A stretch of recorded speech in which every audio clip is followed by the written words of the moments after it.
एक समय लंदन में हॉथॉर्न कॉलेज नाम का एक बहुत बड़ा कॉलेज था। उस कॉलेज छात्रावास में कुछ लोग रहते थे। उनमें एथन नाम का एक प्रतिभाशाली लड़का भी था। एथन बहुत शर्मीला था और अपने आप में ही रहता था। लोगों से मिलने जुलने की बजाय वह किताबों के साथ अधिक समय बिताना पसंद करते थे। यह उसका कॉलेज का पहला वर्ष था। वह खुशनुमा माहौल में भी अकेलापन महसूस करता था। एक शाम एथन पुरानी लाइब्रेरी की विशाल पुस्तक रैक में खोजबीन करते हुए एक कोने में पहुंचा।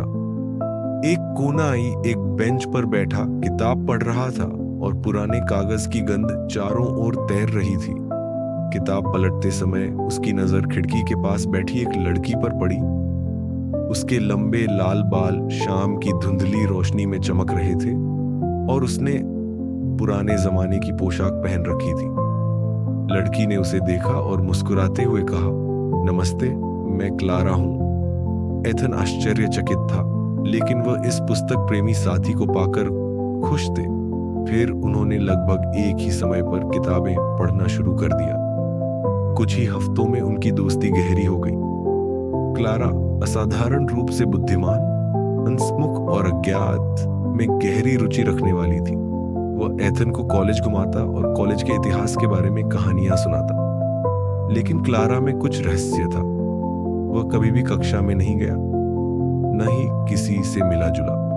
जब भी एथन को कुछ निजी बातें जाननी होती, क्लारा बातचीत का रुख बदल देती।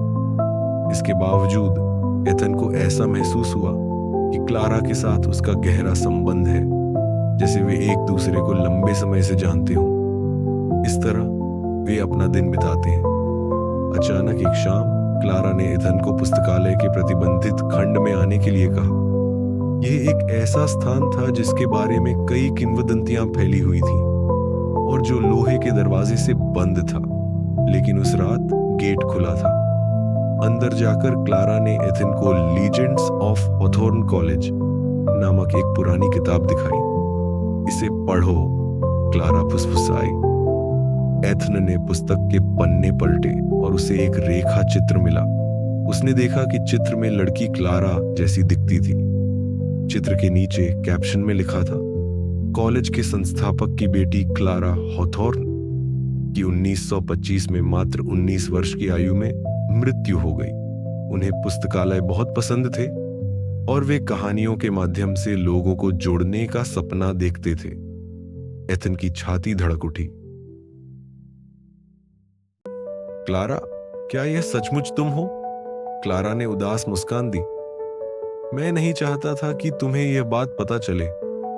हाँ, मैं क्लारा हूं। मैं यहां लगभग एक शताब्दी से किसी ऐसे व्यक्ति की प्रतीक्षा कर रहा हूं जो मुझे सिर्फ एक भूत के रूप में नहीं, बल्कि एक सच्चे मित्र के रूप में देखेगा। एथन का मन अनगिनत विचारों से भरा था, लेकिन उसे एहसास हुआ कि सच्चाई को नकारने का कोई रास्ता नहीं है। क्लारा, वह लड़की जिसने उसका अकेलापन दूर किया, एक आत्मा है। लेकिन तुम अभी भी यहां क्यों हो? मैं नहीं जा सकी, क्लारा ने कहा। मेरे अधूरे सपनों ने मुझे पीछे धकेल दिया, लेकिन तुमने मुझे वह सपना पूरा करने में मदद की। एथन, आपके माध्यम से मैं संबंध का अर्थ समझता हूं। शायद इस बार मुझे रिहा कर दिया जाएगा। एथन की आंखें आंसुओं से भर गईं। मैं तुम्हें कभी नहीं भूलूंगा, उसने फुसफुसाया। क्लारा ने अंतिम हंसी हंसी। और मैंने तुम्हें कभी नहीं बताया। अगली सुबह एथन पुस्तकालय में वापस आया, लेकिन क्लारा चली गई है। खुली किताब उसकी पसंदीदा खिड़की के पास रखी थी और उसके अंदर एक नोट था, मेरा दोस्त बनने के लिए धन्यवाद। यद्यपि क्लारा उसके साथ नहीं थी, फिर भी एथन उसकी यादें अपने साथ रखता था। उनकी दोस्ती ने उन्हें अपने आंतरिक भय पर काबू पाने का साहस दिया। वह एक कहानीकार बन गए और क्लारा की कहानी सभी के साथ साझा करने लगे। और हर बार जब वह पुस्तकालय के पास से गुजरता तो उसे ऐसा लगता जैसे क्लारा अभी भी उसे देख रही है। उसकी उपस्थिति हमेशा की तरह गर्मजोशी और करुणा से भरी हुई थी। इस वीडियो को देखने के लिए धन्यवाद। अगर आपको वीडियो पसंद आए तो लाइक करें। इस तरह के और वीडियो के लिए कृपया एनिमे वीव यूट्यूब चैनल को सब्सक्राइब करें